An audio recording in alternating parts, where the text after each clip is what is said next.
The story begins when Song Ran arrives in Ori City as a journalist and experiences an unforgettable time there. When the day of her departure finally comes, she feels reluctant to leave. Reina brings her some tea and snacks and asks her to take a photo to send to her son. Suddenly, they witness an explosion in the distance and are deeply shocked. She rushes to the rooftop to start a live broadcast. The TV station calls her, informing her that the cameraman is stuck in traffic and won't make it. She has to handle the broadcast alone. Despite being injured by the explosion's shockwave, she immediately goes live without treating her wounds. Reporting the situation, her superiors are impressed with her performance.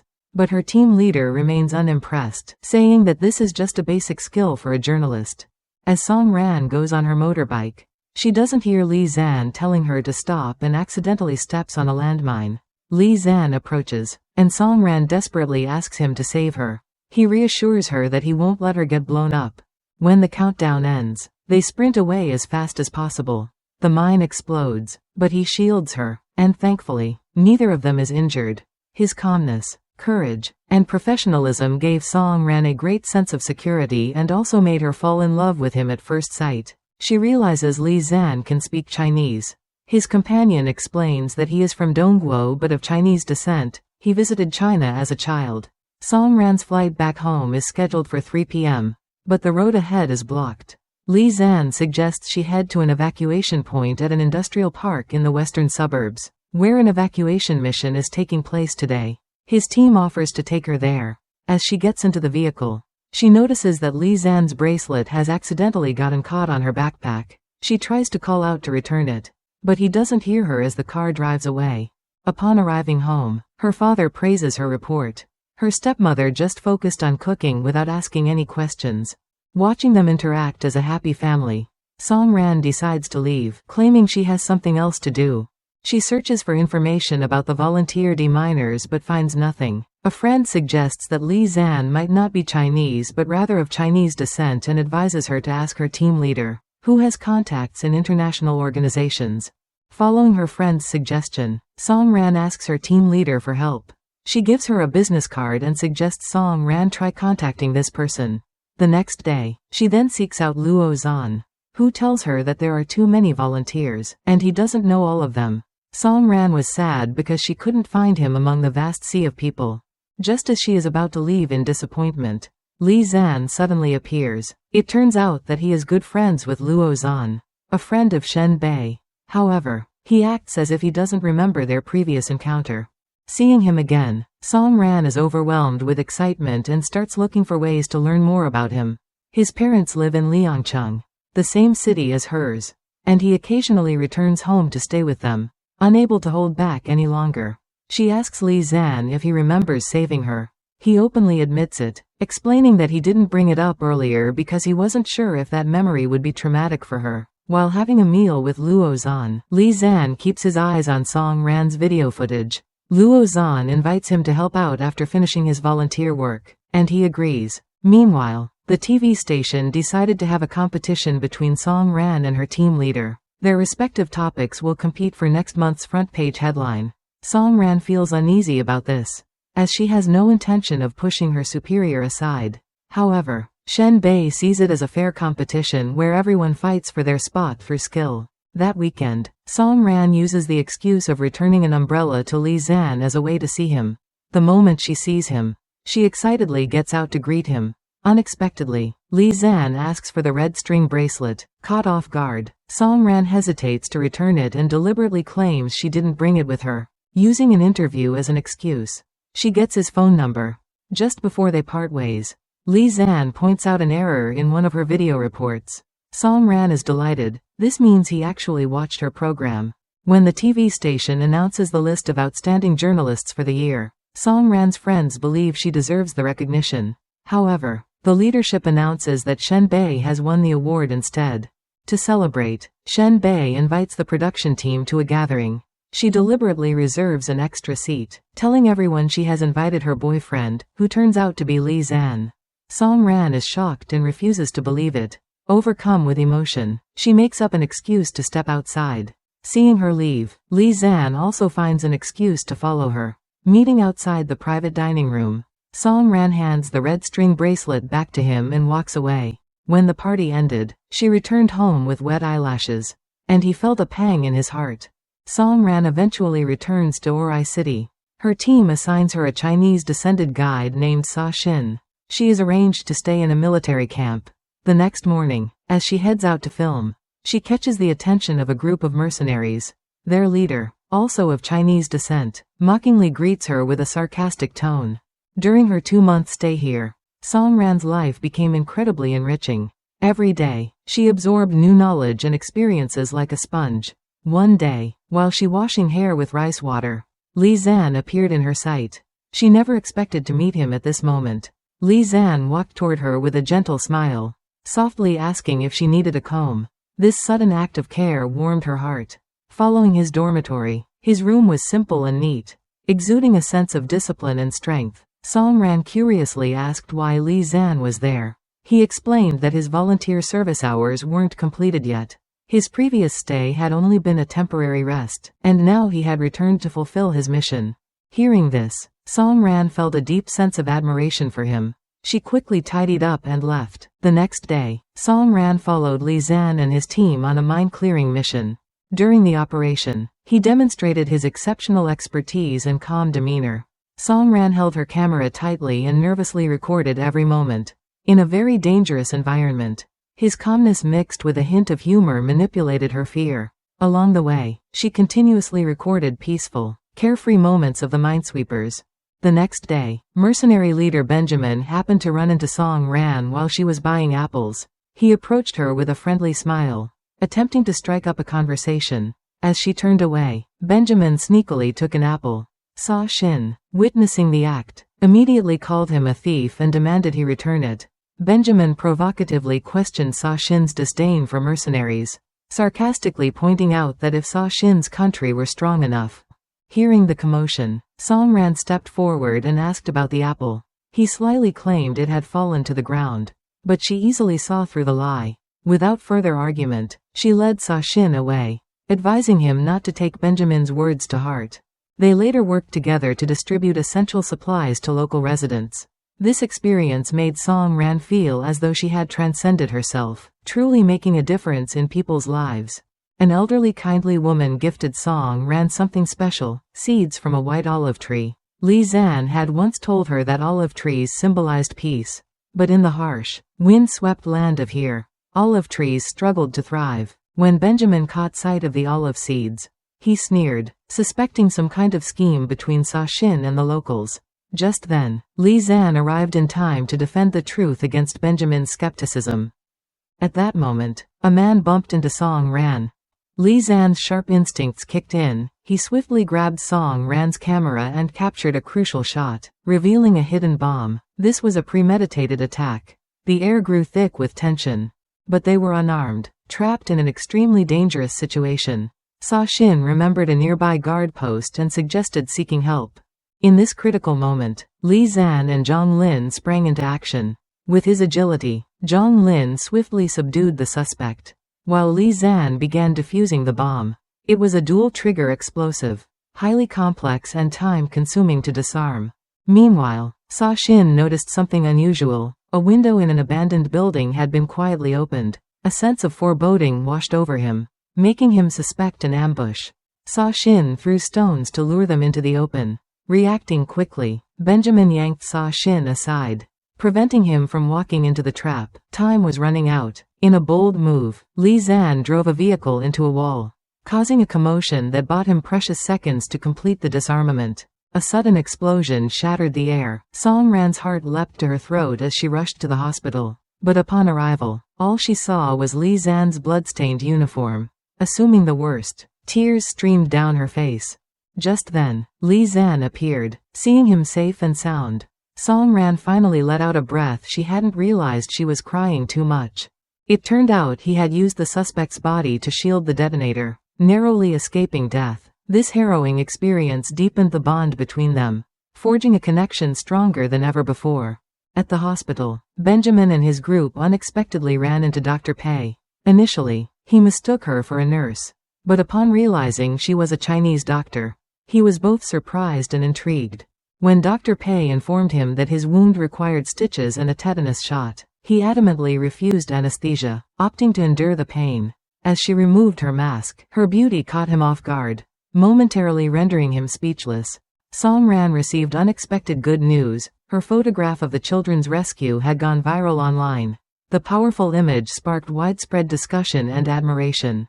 Song Ran's team leader volunteered to travel to Ori City for field experience, hoping to sharpen her skills. The department head approved her request, though Shen Bei harbored a secret, personal motivation for making this decision. The next day, Song Ran met Li Zan. She expressed her desire to follow their journey to Ipu for filming. Seeing that it was still early, he suggested they have lunch together. As their conversation shifted, Song Ran brought up Shen Bei, mistakenly assuming she was Li Zan's girlfriend. He quickly clarified, explaining that Shen Bei was introduced to him by a friend, but he had no romantic interest in her. It turned out that Luo Zan had arranged the meeting, and although Li Zan had initially wanted to refuse, he attended out of courtesy. Meanwhile, Shen Bei had already arrived in Ori City. The next day, Song Ran set out on her journey. Along the way, she encountered a military patrol. The soldiers meticulously checked her documents and seemed to recognize her. They even mentioned the photographs she had taken. Song Ran politely borrowed a map and marked her intended destination. Not long after, Li Zan and his group also passed through the area. The soldiers mentioned their earlier encounter with a Chinese woman. Li Zan immediately knew it was Song Ran. But when he saw the location she had marked, a conflict zone, his heart filled with worry. Song Ran attempted to avoid a group of people but was spotted and hurriedly hid inside a building. The people outside began searching the area. She concealed herself in the shadows, her heart pounding. At that moment, Li Zan unexpectedly appeared, startled yet relieved. Song Ran was about to speak, but he swiftly signaled for her to stay silent. Moving quickly, he led her through the building, using the windows for cover before nimbly leaping into another structure. The searchers outside noticed the open window but, finding no footprints, eventually gave up on further investigation. Once the area wasn't anyone, Li Zan swiftly escorted her away. Meanwhile, Zhang Lin contacted them via radio, instructing Li Zan to get Song Ran to safety while they handled the rest. Song Ran noticed an injury on Li Zan's neck and leaned in to check his wound. Their eyes met, and an unspoken feeling emerged between them. With great care, she applied medicine to his wound. Their faces were close, their breaths intermingling, creating a moment of intimacy. Further down the road, they spotted a group of refugees by the roadside. A young girl nestled in her mother's arms, visibly starving. Li Zan stopped the car, and Song Ran stepped out to offer the girl some of her food. Seeing this, the refugees organized themselves into a line, waiting patiently for food distribution. She handed out all the food she had, but it wasn't enough. Many still stood there, their hopeful eyes piercing her heart. As she watched the disappointed refugees walk away, guilt and sadness filled her heart. After driving for a while, a beautiful sight unfolded before them, a vast stretch of white olive trees. Surrounded by this breathtaking scenery, they share the same prayer: this world will be at peace. Li Zan then used his radio to report the refugee situation to Zhang Lin. Song Ran eagerly awaited a response, and to their delight, Zhang Lin agreed to help. The news lifted their spirits, bringing them a sense of hope. As they continued their journey, Song Ran, tired, drifted off to sleep. In her sleep, she subconsciously reached for Li Zan's hand. To avoid waking her, he moved cautiously and drove with extra care, keeping the ride smooth and steady. Meanwhile, at the military camp, Benjamin noticed a group of children sneaking in to pick flowers. He playfully acted like a villain, scaring them off but ultimately letting them go. Just then, he saw Pei Xiaonan arrive. He held the very flowers the children had picked up to give her. She cheerfully accepted them anyway. Seizing the opportunity, Benjamin boldly asked her out for a meal, and she agreed, on one condition. She made him do manual labor, as she was there to deliver medical supplies to the camp. At last, Li Zan and Song Ran arrived at the military base and coincidentally ran into Pei Xiaonan. When she saw Li Zan's injury, she immediately showed concern. Later that evening, Song Ran and Xiaonan sat together, drinking and sharing stories about the day's events. Xiaonan went to get more drinks, leaving Song Ran alone and bored. She picked up her phone and started watching an animated show. At that moment, Li Zan arrived, but Song Ran, thinking it was Xiaonan, hastily told her not to let anyone know she was watching cartoons. Li Zan playfully sat beside her and teased her about it. She gradually fell asleep. He saw her write his name in the sand and couldn't stop smiling. He then carried her back to the dormitory. Around the same time, Benjamin arrived, only to find both girls passed out from drinking. Disappointed, he had no choice but to leave. The next morning, the sound of military training woke Song Ran. Hastily, she packed her things, preparing to leave. Just then, Li Zan arrived and casually mentioned her schedule for the day. She was surprised and asked how he knew. Li Zan smirked and reminded her that she had drunkenly revealed it the night before. Embarrassed, she tried to recall everything she had said, especially whether she had let slip any secrets. Sa Xin introduced Song Ran to his colleagues, where she unexpectedly ran into Mike, a highly respected figure in the journalism industry. Eager to greet him, she was met with indifference. Sa Xin handed her a bulletproof vest, reminding her to wear it all day because this place is extremely dangerous. As they talked, the group mentioned one of Song Ran's most famous reports, catching Mike's attention. However, he seemed to hold a grudge against her and spoke harshly. Angrily, she defended herself. Suddenly, gunfire erupted outside. Amidst the chaos, Song Ran overheard a conversation about black market plane tickets. Many civilians were desperate to escape Hipu, but ticket prices were astronomical. She watched as several desperate people pleaded with a scalper to lower the price, but he remained unmoved, determined to help. Song Ran tried borrowing money from her colleagues. However, Mike dismissed her efforts, claiming they would make little difference. After some persuasion, all the colleagues agreed to lend Song Ran money. Sa Xin invited her to drink at the bar slightly. Benjamin suddenly approached them with a drink, but Sa Xin clearly didn't like him. Song Ran then spotted Pei Xiaonan dancing happily in the middle of the dance floor with him. Li Zan arrived at the bar, too. He and Song Ran sat together, drinking and chatting cheerfully. As the night wore on, she became slightly tipsy. Seeing how late it was, he offered to walk her back. While strolling down the quiet streets, Li Zan suddenly noticed that there was no one around. Without hesitation, he invited Song Ran to dance. She happily agreed. At that moment, another couple passed by, also dancing under the streetlights. Inspired by the romantic atmosphere, Song Ran grew bolder. The two of them, like a gentleman and lady of old, gracefully twirled in the moonlit night. When Sa Xin went to the restroom, he unexpectedly saw Benjamin embracing another woman enthusiastically. Coincidentally, Pei Xiaonan also witnessed the scene. Infuriated, she splashed a drink on Benjamin and stormed off. It turned out that Benjamin didn't actually know the woman. She had dropped her keys, and Benjamin was just returning them to her. Sa Xin felt impressed with Benjamin. The two then drank together happily, erasing all previous grudges. After returning to their residence, Li Zan and Song Ran encountered two drunken men walking towards them. Instinctively, he pulled her into his arms to shield her. This sudden action made Song Ran blush with embarrassment. Song Ran happily ran back to the hotel, only to find Shen Bei waiting there. She was surprised, but Shen Bei openly admitted that she had come specifically to compete with Song Ran for Li Zan. Hearing this, she feigned indifference and walked away. The next day, Song Ran met with Sa Xin, who hinted that Li Zan might have feelings for her. Caught off guard, she was both flustered and secretly overjoyed. Meanwhile, Zhang Lin and Li Zan were chatting when Benjamin joined them, and the three bantered playfully. Just then, a soldier arrived, saying that a female journalist had come looking for Li Zan. Thinking it was Song Ran, he immediately went to the entrance, only to find Shen Bei instead. She told him that Song Ran's work assignment was coming to an end, and she would be returning home in a few days. She had come to take Song Ran's place. Li Zan replied politely and quickly returned to the barracks. While driving, Benjamin happened to see Weina, who was injured and accompanied by two children. Concerned, he took them to the hospital for treatment, where they were coincidentally spotted by Pei Xiaonan. By this time, she had already learned that the incident from the other night was just a misunderstanding. Benjamin once again pursued her, and this time, she readily accepted. As Song Ran was about to take a photograph, an explosion suddenly occurred. Li Zan and elsewhere also heard the blast. Song Ran was hit by the shockwave and thrown to the ground. Some of the children were also injured. She comforted them, telling them not to cry. and asked Shen Bei to lead them to a safe hiding place. Sa Xin and Reina arrived as well. But 2 children were still behind. Sa Xin ran back to get them.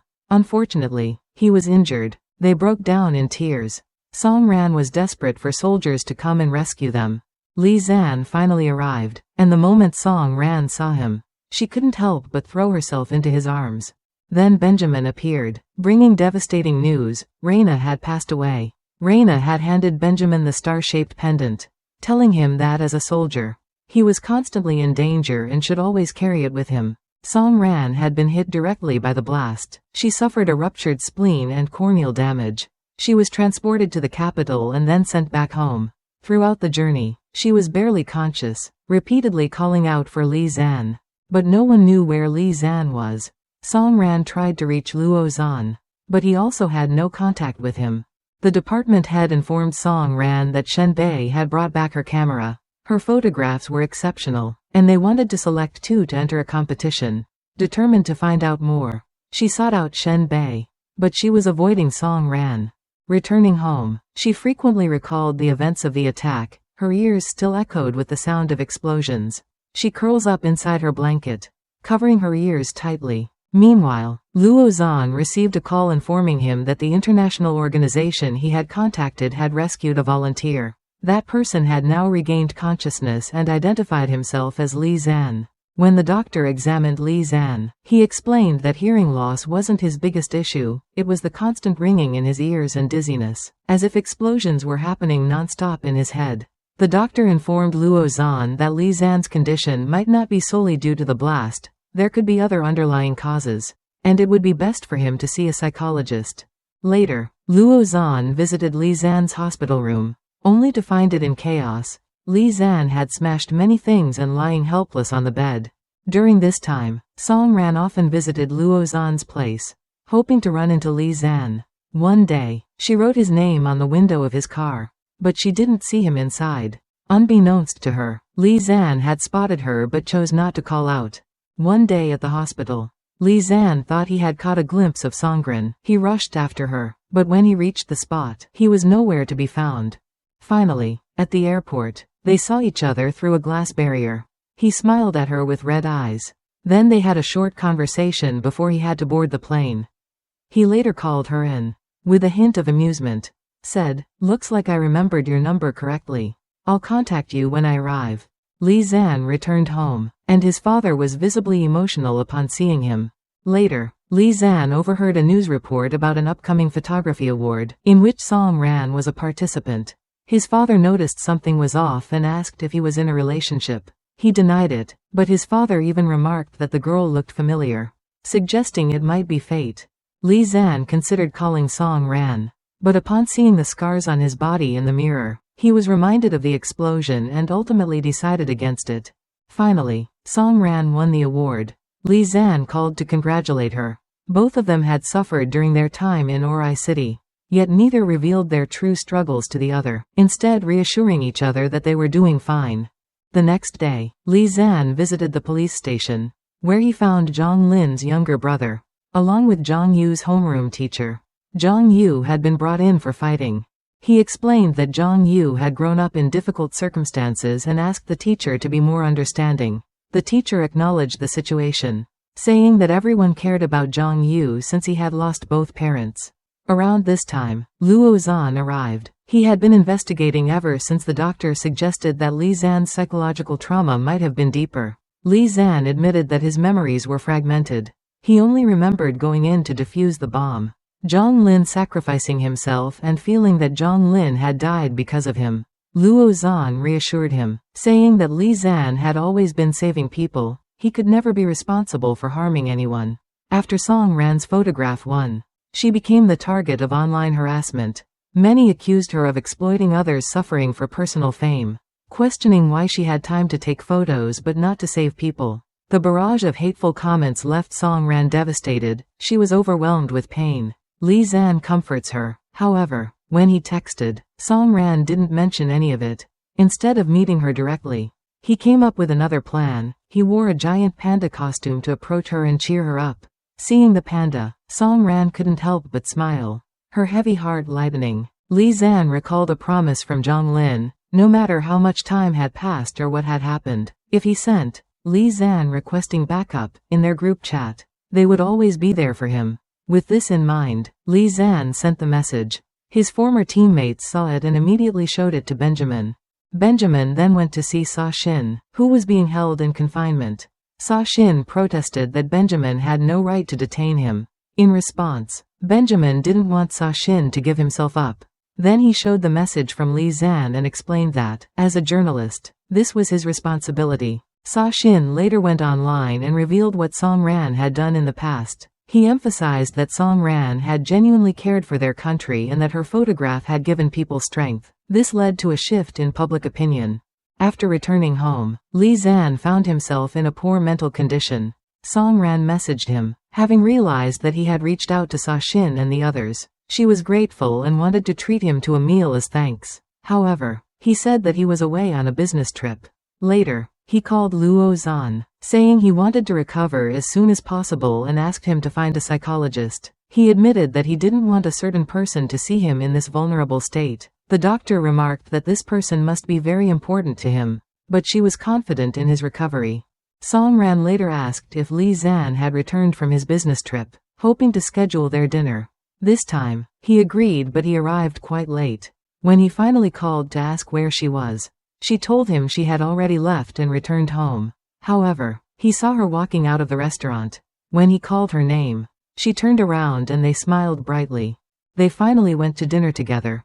Noticing that Li Zan was wearing a hearing aid, Song Ran asked about his condition. He reassured her that while his ears had been injured before, they were now fine. He then asked about her, and she mentioned that she had suffered an eye injury but had recovered quickly. The next day, Zhang Yu got into another fight and was brought to the police station. Li Zan rushed over. He told Zhang Yu that he had been a friend of Zhang Lin and explained that violence wouldn't truly solve anything. However, Zhang Yu rejected his help, claiming he didn't know Zhang Lin and didn't need Li Zan meddling in his life. Song Ran comforted Li Zan by sharing her own experiences. Just as they were about to confess their feelings for each other, the elderly lady next door knocked on the door, asking Song Ran for help threading a needle. Due to her nervousness from their earlier conversation, she struggled to get the thread through the needle. At that moment, Li Zan stepped forward, seeing the two of them together. The old lady guessed that they were in a relationship. Song Ran felt a little embarrassed, but neither she nor Li Zan denied it. He then went home, leaving Song Ran feeling a bit reluctant to see him go. The next day, Li Zan decided to start psychological treatment and asked Luo Zan to accompany him.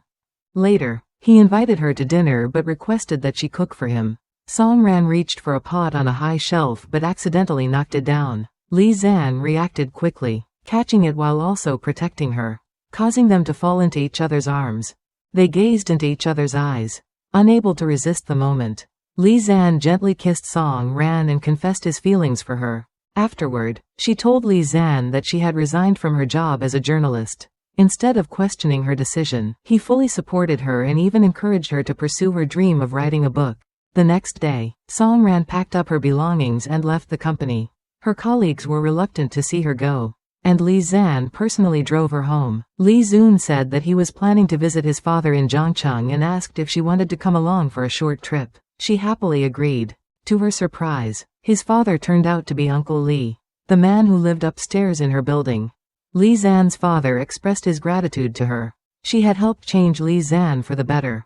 Only then did Song Ran realize just how deeply he had been hurt emotionally. She promised that she would take good care of him. That night, since she didn't bring sleepwear, she had to wear Li Zan's shirt after showering, which made her feel a little shy. They sat on the bed together, flipping through old photos of him and chatting. After a while, he was about to leave his room, but Song Ran reluctantly let go of his hand. Their eyes were affectionate and enjoyed the wonderful moment together. They fell asleep in each other's arms. The next morning, Luo Zan's company planned a team-building event, but his subordinates arranged a real-life Counter-Strike match, which made him somewhat annoyed. Li Zan overheard and expressed his desire to participate. He hoped the intense scenario would help him recover lost memories from the explosion. That evening, he was doing push-ups while chatting with Song Ran. He playfully suggested that she sit on his back. lightening the mood. They laughed and enjoyed the moment before he carried her into the room. The next morning, Li Zan left early for the real-life CS match, leaving a note for Song Ran while she was still asleep. In his room, Li Zuan reflected on the CS match. The intense combat had triggered suppressed memories of the explosion. He finally remembered that Zhang Lin had sacrificed himself to save him. Overcome with guilt, Li Zuan sat on the couch, heartbroken, unable to ignore her concern. She got up to check on him. Seeing his pained expression, she gently asked what was wrong. Not wanting to worry her, Li Zan simply said he had a nightmare but then pulled her into his embrace. Perhaps, by holding her close, he could find a moment of warmth to ease his guilt. Li Zan went to school to find Zhang Yu and brought Wang Han along. The three of them stopped by a milk tea shop. Seeing how well Li Zan treated Zhang Yu, Wang Han suggested that Zhang Yu recognize Li Zan as his sworn older brother. Feeling awkward, Zhang Yu downed an entire large cup of milk tea in one go, surprising them. Before leaving, Li Zan gifted Zhang Yu a basketball signed by a famous player. Overjoyed, Zhang Yu thanked him sincerely. Back home, Song Ran warmly greeted him with a hug. He initially wanted to share something important with her, but upon hearing that Song Ran also had big news, he chose to listen first. She excitedly told him that her proposal had been selected by the production team of Decheng, and she had been invited to join them. However, this meant she had to leave immediately and stay there for a while, leading to a period of separation between them. Though reluctant, Li Zan didn't hold her back. Instead, he encouraged her to pursue her career, making her even more determined. Li Zan accompanied Song Ran to the train station, thoughtfully preparing 2 bottles of water for her. Both of them felt an unspoken sadness as they parted. As she sat on the train, gazing idly out the window, she suddenly felt a large hand ruffle her hair. Turning around in surprise, she found Li Zan standing there. Overjoyed, she learned that since it was a Friday, he had taken leave to accompany her to Decheng. That night, Li Zuan kept having nightmares about the explosion in Dongguo. Early in the morning, he woke up in shock and drank a glass of water to calm himself. Just then, he noticed a note slipped under the door. Song Ran had left early for a shoot and didn't want to wake him. Reading her message, his emotions settled, and he called his doctor. Since he had forgotten to bring his medication, he planned to buy some in Decheng.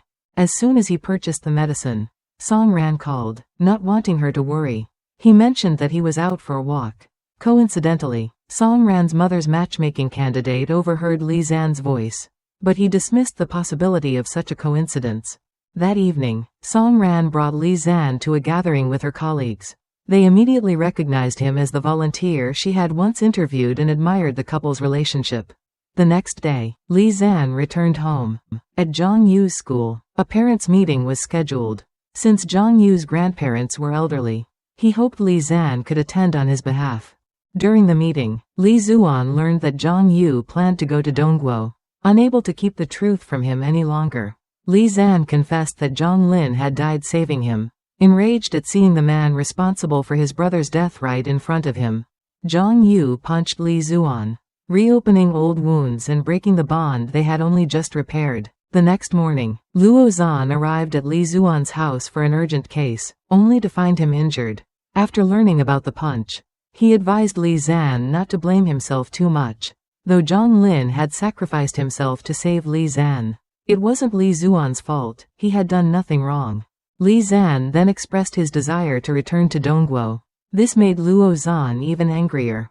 He didn't want Li Zan to go back to a place that had hurt him so much. But despite Luo Zan's objections, he remained firm in his decision, forcing Luo Zan to storm off in frustration. Meanwhile, his application to be a volunteer in Dongguo was approved surprisingly fast, making him suspicious. He called Benjamin for more information and learned that the armed rebels had been negotiating with the government to release their leader. Now, the situation was dire, and they desperately needed a demining volunteer. Realizing he had said too much, Benjamin quickly changed the subject. He teased Li Zan, saying that he and Song Ran were clearly in love, unlike him and Xiaonan, who had a hot and cold relationship.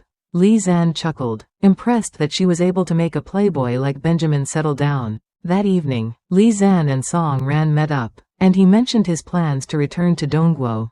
She asked if he was going as a volunteer again. Li Zuan admitted that he was considering it.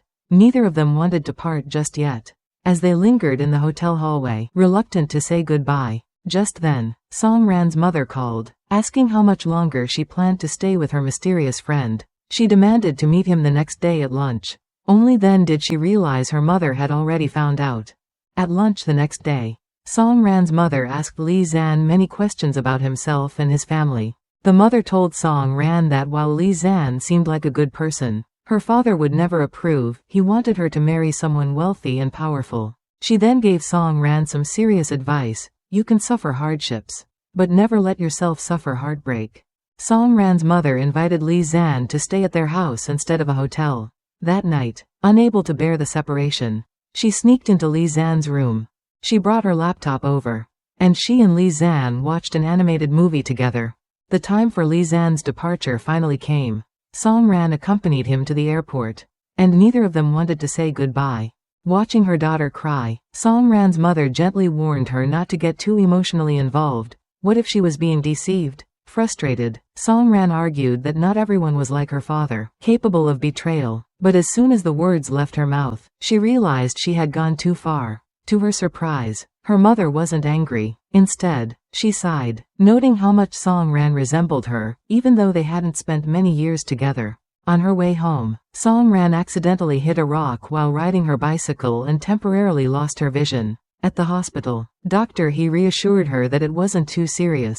He prescribed eye drops, but if her condition didn't improve, she would need surgery. Wanting to ensure her mother's health, Song Ran made a deal with Dr. He. She would fully cooperate with her own treatment only if her mother agreed to get checked as well. Left with no choice, her mother finally agreed. Day by day, Song Ran's condition still didn't improve, and Dr. He confirmed that she would need surgery.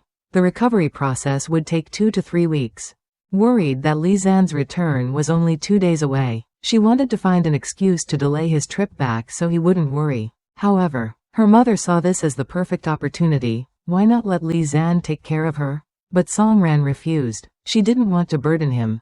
Song Ran asked why her mother's test results were taking so long. Her mother didn't respond. After returning home, Song Ran's mother silently handed her medical report to her daughter. Song Ran's world seemed to collapse in an instant. Trembling, she demanded to know why her mother hadn't told her sooner. Did she really think that Song Ran's eye surgery was more important than this? How could she be so reckless about her own health? Tears welled up in Song Ran's eyes. She begged her mother to go to therapy before things got worse. After a long silence, her mother finally relented and agreed to start treatment. Distressed, Song Ran called Lee Zan, asking when he would return. She told him about her mother's illness and confessed that she was struggling to handle everything alone. He reassured her not to be afraid, promising to return immediately. Lee Zan finally arrived, and Song Ran ran into his arms. She comforted her, and she eventually fell asleep. While she was sleeping, he went out to buy some food for her. When Song Ran woke up and realized that he was gone, she became anxious. Lee Zan soon returned, urging her to eat something first. He shared that he had just spoken with the doctors, and Song Ran's mother's condition was not as dire as they had feared. Back at home, Song Ran opened the fridge and found it almost empty. Realizing that her mother had been living like this for a long time, Lee Zan made her a bowl of plain noodle soup. Surprised by his cooking skills, she remarked that she wished she had met him when she was younger. Her mother's condition was finally under control. She was moved to a regular hospital room. The mother asked Lee Zan what he liked about her daughter. She pointed out that Song Ran had many flaws. She was stubborn, inflexible, and had a bad temper. Lee Zan admitted that he had never really thought about it that way. He simply loved being with Song Ran. To him, she was kind-hearted and determined. Meanwhile, Song Ran's vision was deteriorating. Dr. He warned that if antibiotics failed to work, she would need a corneal transplant, though the success rate was uncertain. Lee Zan received the news that his plane ticket had been purchased. He wanted to go out and find Song Ran but hesitated. That evening, they watched cartoons together. Even though they had spent the entire day together, they still felt that time was not enough. They wished they could relive the moments they had shared before. During a hospital checkup, Dr. He noticed that Song Ran hadn't told anyone else about her condition. Dr. He informed her that there was a special medicine available to treat the bacterial infection in her eyes and that it had excellent results. Relieved, Song Ran was overjoyed to know that she wouldn't go blind. Later, Shen Bei called her, asking if she wanted to come to Dongguo. She mentioned seeing Li Zan's name on the new list of volunteers and assumed that Song Ran would be going with him. Curious, Song Ran asked Li Zan why he had decided to go to Dongguo without telling her. He didn't want Song Ran to worry. So every time he tried to explain, he struggled to find the right words. When she asked if he had passed the bomb disposal test, Li Zan admitted that he hadn't. She was deeply concerned, thinking it was too dangerous for him to go under such circumstances. Li Zan explained that Benjamin had called him. The situation in Dongguo was dire, so he wanted to go and help in any way he could. Seeing the determination in him, she accompanied him to the airport, reminding him to be careful and to get some rest on the long journey. When Li Zan arrived in Dongguo, Song Ran sent a message to him, proposing a breakup. Finally, Song Ran's mother was discharged from the hospital. Her mother then asked if she had quarreled with Li Zan. Was it because he had gone to Dongguo? She was surprised that her mother knew about it when Li Zan hadn't told her anything. She told Song Ran that a man can love a woman, but he shouldn't blindly follow her, just as a woman shouldn't depend entirely on a man. If two people are compatible, they should stay together. If not, they should part ways. Song Ran admitted that the problem was with herself. If she had been stronger and healthier, she might have gone to Dongguo as well. Back in her room, she regretted breaking up with Li Zan. She called Shen Bei. She accidentally mentioned that a child named Zoro had passed away, shocking Song Ran. She finally understood why Li Zan had insisted on going back. It was a sense of responsibility. Song Ran arrived in Dongguo and happened to pass by the building where Li Zan had once saved her. Overcome by nostalgia, she went upstairs to take a look. Memories flooded back, making her heart flutter. She picked up a glove but wasn't sure if it belonged to Li Zan. She decided to take it with her. Li Zan went to a bar, where Benjamin was drinking. Lost in his thoughts about the past, Li Zan clenched his glass too tightly and shattered it. His wound reopened, and he compensated the bar owner for the damage before leaving. The next day, Song Ran had a photography assignment at the Eli Grand Hotel, where a press conference was being held. Another reporter openly suggested that, for the right price, they could write a more favorable report. As Song Ran left the venue, she discovered a knife in her bag. She had no idea when the reporter had slipped it inside. Just then, Li Zan appeared. She was startled to see him. He took the knife from her hand, saying it was too dangerous for her to carry. She visited Xiaonan, who was delighted to see her. Xiaonan asked if she had told Li Zan about coming to Dongguo. Song Ran admitted she hadn't. Surprising her, Song Ran explained that things between them were complicated. However, Xiaonan believed that Song Ran and Li Zan were meant for each other. She mentioned that Benjamin and the others were currently carrying out a mission near Eli, at their old base. If she wanted, she could visit them. They would be happy to see her. Song Ran arrived at the camp, where Sa Xin was delighted to see her. He mentioned that Li Zan had been acting strangely since returning. He didn't rush forward as he usually would. It didn't seem like him at all. Sa Xin also noticed that Li Zan had been visiting the hospital frequently. At the hospital, Song Ran saw him playing a game with a few children, trying to toss stones into bottles. The kids noticed Song Ran and invited her to join, but she kept missing. Li Zan taught the other children how to aim properly, and when Song Ran tried again, she finally succeeded. She wanted to share her excitement with Li Zan, but he had already left. As Song Ran drove off, Li Zan caught up with her halfway, saying her car was too slow and telling her to ride with him instead. They arrived at New Bride Village, where they witnessed a disturbing scene. A family was selling their daughter, and a deal had already been made. A man nearby cursed angrily. Li Zan realized that the man had probably been a soldier before, saying that the greatest tragedy was being unable to protect one's own women and children. Song Ran suddenly lost interest in taking pictures. She admitted she no longer understood the purpose of her work. She couldn't stop such things from happening, and even if she shared these stories with the world, it seemed like no one really cared. Li Zan told her that as long as these stories were passed down, people would know that such things were happening here. She observed that Li Zan had always been firm in his beliefs and knew exactly what he wanted. She had never seen him uncertain or lost. The next day, the Special Forces team suddenly received orders to deploy to Hapu, and Li Zan applied to go with them. Benjamin initially did not want him to join because he had a strong premonition that something major was happening in Hapu, and going there would undoubtedly be dangerous. However, Li Zan insisted on going, wanting to accomplish something for himself. Benjamin eventually agreed but advised him to say goodbye to Song Ran before leaving. The next day, Li Zan rode his motorcycle to the hotel to pick up her. As she got on the motorcycle, Song Ran hesitated for a moment but eventually wrapped her arms around Li Zan's waist. Upon arrival, a soldier appeared nervous when he saw Song Ran, making her curious. The unit's commander soon arrived and immediately recognized Song Ran as the journalist who had filmed a documentary about their country. He expressed his gratitude, acknowledging that she was capturing their nation's reality with deep emotion and sharing it with the world. He also shared stories of Li Zan's past heroic deeds, which moved Song Ran even more. On their way back, they learned that a special forces soldier was holding a wedding amidst the ruins, so they decided to attend. At the ceremony, Benjamin watched his subordinate get married and felt truly happy for him. Songrin loved the atmosphere, as everyone at the wedding, despite being strangers, genuinely expressed their blessings, making the event feel natural rather than awkward. Throughout the ceremony, she kept her eyes on Li Zan, but he deliberately maintained a certain distance from her. Curious, Song Ran asked whether he would choose to get married in such a critical moment. Knowing he was about to embark on a dangerous mission, Li Zan thought about the risks. If something happened to him, his partner would be left with immeasurable pain. The disagreement between her and Li Zan over marriage weighed on her mind, and jealousy crept in as she recalled how the nurses at the hospital had been fawning over him. Thinking about everything they had been through, she felt heartbroken and began to cry. Suddenly, her vision blurred, and she couldn't see clearly. At that moment, Li Zan arrived. He realized that Song Ran's eyesight was failing her. He quickly took her to a brighter place.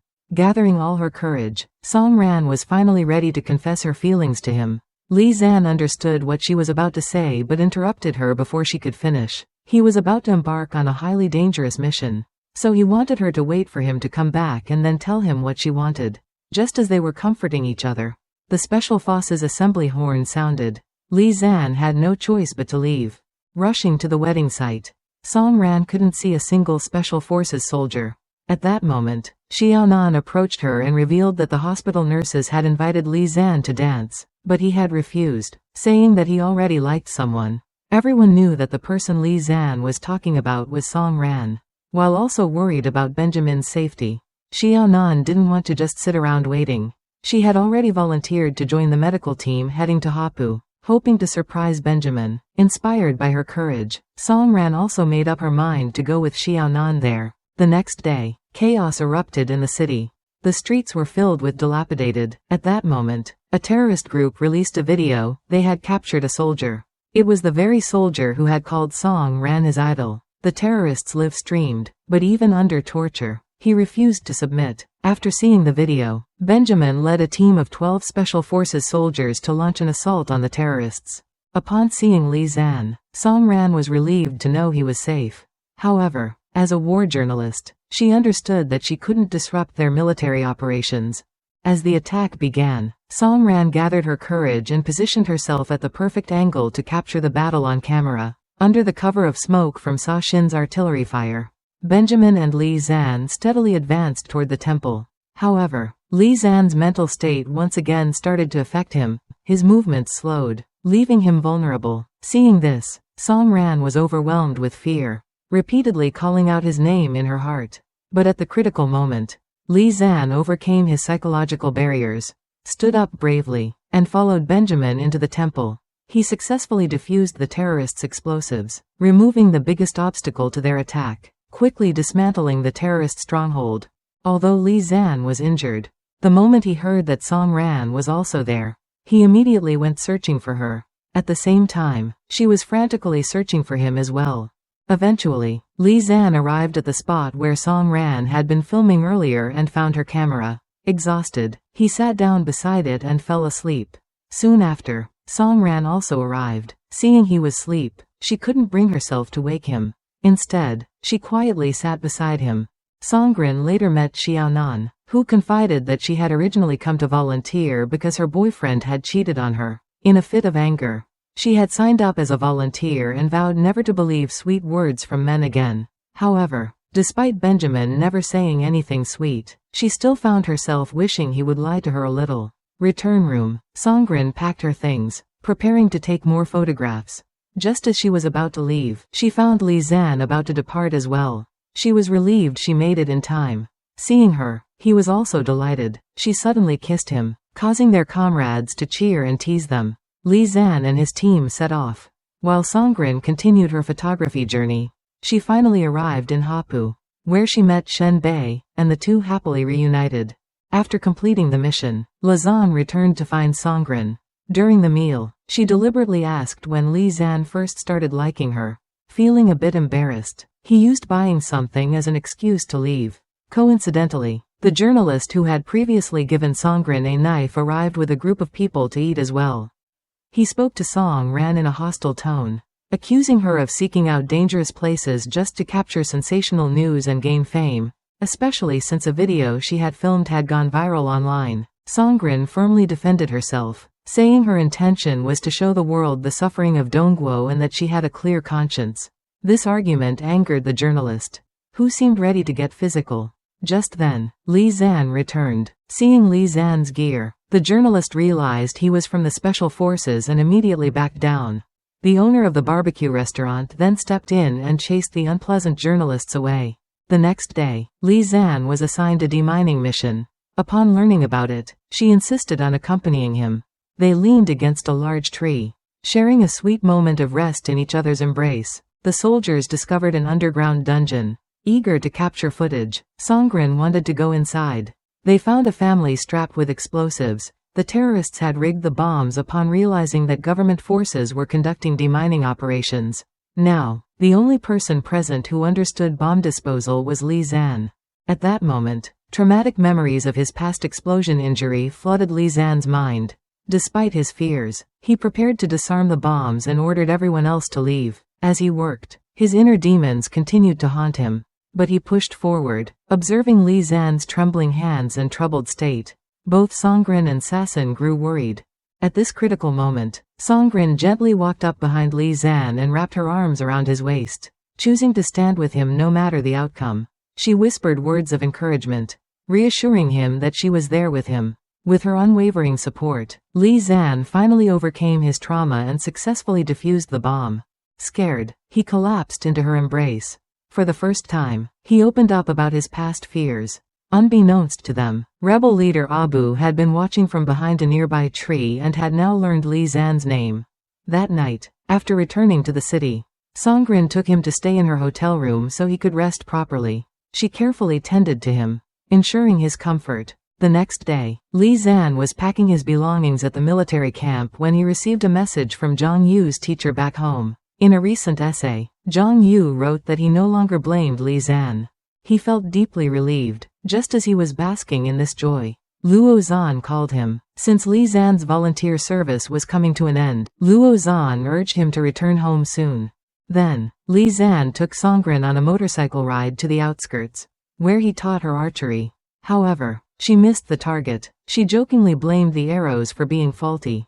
To prove her wrong, Li Zan demonstrated how to properly shoot. But just as he released the arrow, she playfully kissed him on the cheek, causing him to miss the target as well. In response, he wrapped his arms around her, guiding her hands to properly aim, creating an intimate and sweet moment between them. As Li Zan prepared for his return, Benjamin discovered the terrorists' last stronghold, a series of mine tunnels. He took Li Zan to inspect them, intending to destroy them completely.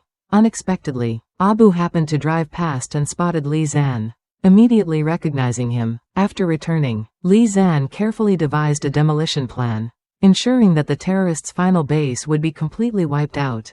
Since Li Zan was set to return to the country with Song Ran in 3 days, he couldn't participate in Benjamin's military operation. Upon hearing this, Benjamin was visibly disappointed. Meanwhile, Songrin visited the orphanage to see Shen Bei, who shared some exciting news. An international children's relief organization had sent an invitation for her to participate in their efforts. Songrin then revealed that she would be returning home in 3 days. But Shen Bei wished Song Ran could stay a little longer until the orphanage's construction was fully completed, and she agreed. Later, she met Li Zan and told him that she had decided to delay her departure. He happily agreed. On New Year's Eve, everyone and the children at the orphanage celebrated the holiday together. Meanwhile, Benjamin and his team had already launched their attack. Though Li Zan didn't say anything, he was clearly worried about them. The enemy was caught off guard by Benjamin's assault, unable to understand how their hideout had been discovered. Abu recognized Benjamin from a previous reconnaissance mission with Li Zan. Suspecting that Li Zan was involved once again, he once again hated Li Zan. Li Zan then led Songrin to the courtyard, revealing a surprise gift for her. She was astonished to learn that Li Zan had made them himself. As the fireworks lit up the night sky, the children cheered in excitement. Not long after, Benjamin and his team returned safely. Together, Benjamin and Sasson lifted the red cloth, revealing the orphanage's new name, Reina Orphanage. Some of the children didn't recognize the name, so Benjamin explained that Reina was the person who had once given him a star. Now, she would watch over them from here. Sasson was deeply moved. Li Zan and Songrin are preparing to leave. Jose came to see them off. But unexpectedly, he suddenly pulled out a knife and stabbed Li Zan. Songran was shocked. What was Jose doing? He was scared and explained that he had no choice. They had kidnapped his daughter. Li Zan reassured Songrin, saying the wound wasn't deep, just a surface injury, not as severe as the ones he had suffered before. He then asked Jose how many enemies there were. Jose replied that there was only one person. Li Zan told her not to panic. They would split up and handle the situation carefully. Jose returned to the kidnapper and told him the job was done but that Li Zan was too heavy for him to carry inside. The man came and checked for himself.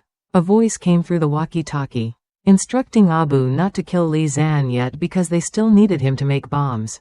At the last moment, he shielded Li Zan, allowing him to grab a rock and knock Abu unconscious. Just then, Li Zan heard a voice on the walkie-talkie saying that they had captured his woman. Alarmed, Li Zan rushed after them and saw Songrin being taken away. The captors used her as leverage to threaten Li Zan. He chased after them on his motorbike. Songrin tried to signal him to stop. He quickly took another route to block them with his motorcycle as emitting a lot of exhaust smoke. In a life-or-death situation, Songrin used the knife held against her to wound herself. Furious, Li Zan charged at the captor but was restrained by the others. Songrin was taken to the hospital. Unconscious, Benjamin and his team were there, promising that they would bring Li Zan back. Benjamin located the place where Li Zan was being held. He overheard people saying that, "The woman is dead." And Li Zan actually cried. Inside, he saw a severely wounded woman lying with her back to Li Zan. Wearing clothes identical to what Songrin had worn earlier, it looked just like her.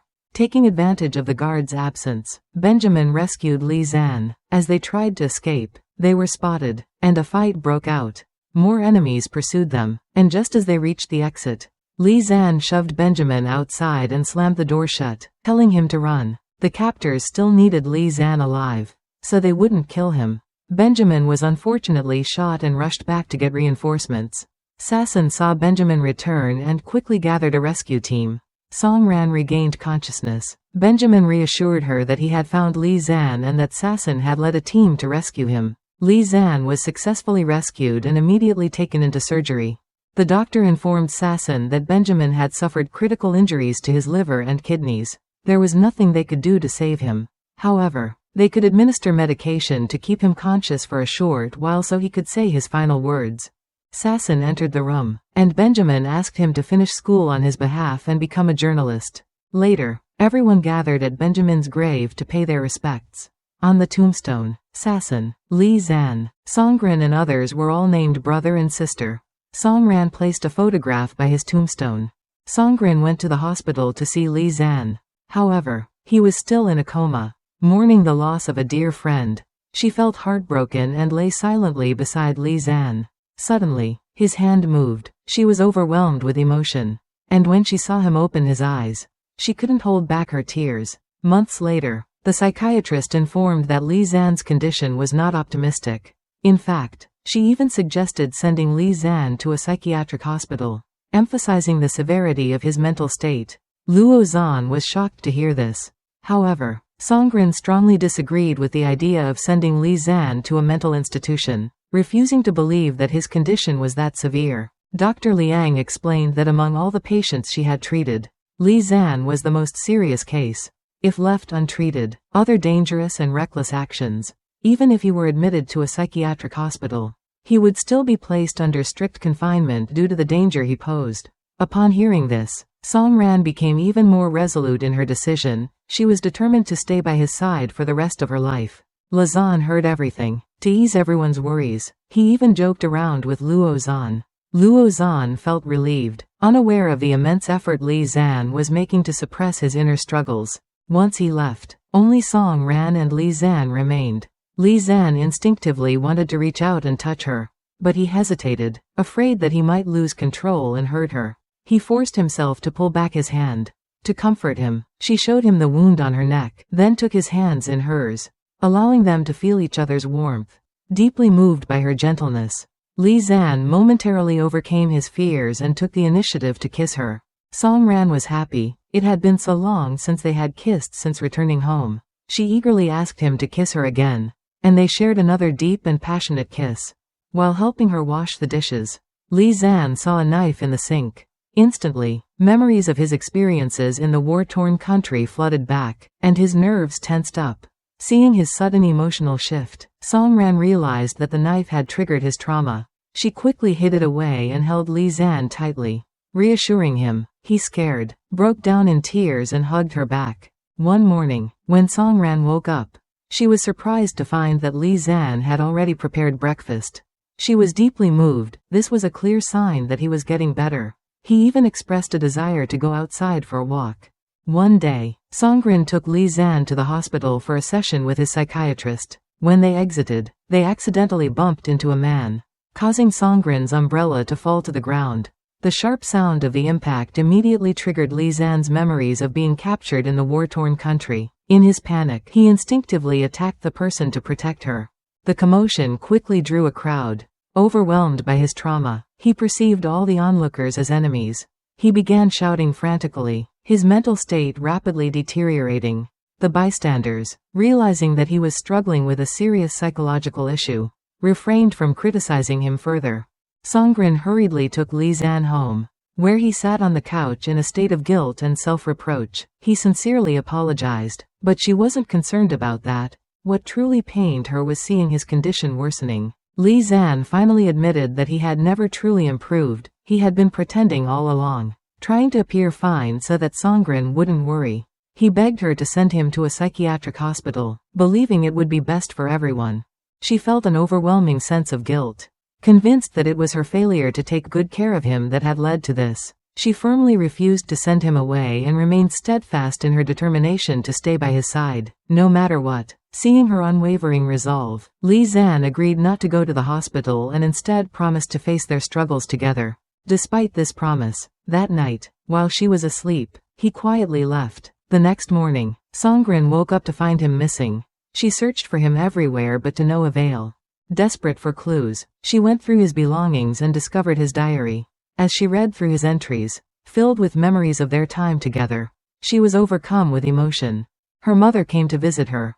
Songrin broke down in tears, seeking comfort in her mother's embrace. With her mother's encouragement, she decided to visit Li Zan's home. It turned out that Li Zan's father had taken matters into his own hands. He had sent his son to a mental health rehabilitation center.